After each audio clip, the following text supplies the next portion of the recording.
هنا إذاعة القرآن الكريم، نحن معكم أينما كنتم. دينتو قيمة لا دحي شيء قيمها لو حل لو قرتها مركز أدوغو قيم وحق قيمها أكتر هذا لا هتقشتي وضيبا إنن كيسو كيري أبا أنت أو سنان مصاريف كسينة يه بل ما أنت كل شلن أبا إيكين بكير كل شلن ديدت كاغان ربا إنن عناه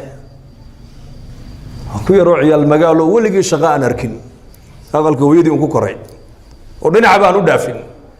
مركز سوء تجيب على هو يدي بكل هو يكون شلن سيو محاد كدقيو أنا أباهن هو يسي ويسي وذاك أبيه بوجي أنتو نين لعكت صور شقي يسكدقي بودابو هو طن لعكتي هو وكقاضو ضب هرتي سكب حيب وكون كيشلن كتورة وذاكي markaas waliba inankiisiiba hoosta ka yareego saas u eegay markaasuu haddana 10 maalmood kadib buu ka yidhi bal beri toolana waan kun shilin aabba waan kaa rabaa fariid baaba tahay adigu ye shaqadaaba taqaanaa kun shilin ii keen hooyadii buu ku yiri wareego hooyo lacag siiyo maxaad ka dhigay awaan way siisay hooyo moogta hooyo macaan oo keeno oo ka qaado dabkii haddana ku tuuray bul maalin muddo kadib uu haddana yidhi bal maantana aabbo fariid baaba noqotee oo uu tago hooyo kun shilin siiyo war lacagta beriyahan aad iga gurto horta halkeed geysaa way runta ma ku sheega ahaa aabba igu yidhi ii soo shaqee anu shaqa ma garanaye isagaan markaa u geeyaa kunka shilin oo muxuu ka dhigaa odaygu lacagta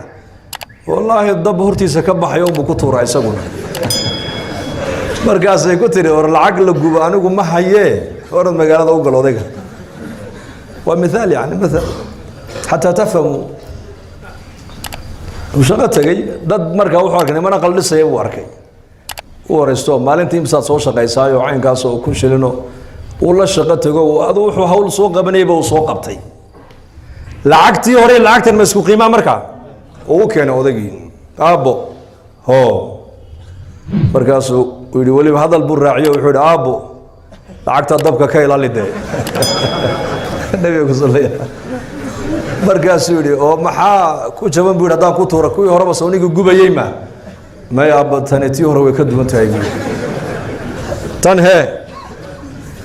tan waa dhidid baa ku baxay buu waxaan u soo qaatay misalkaas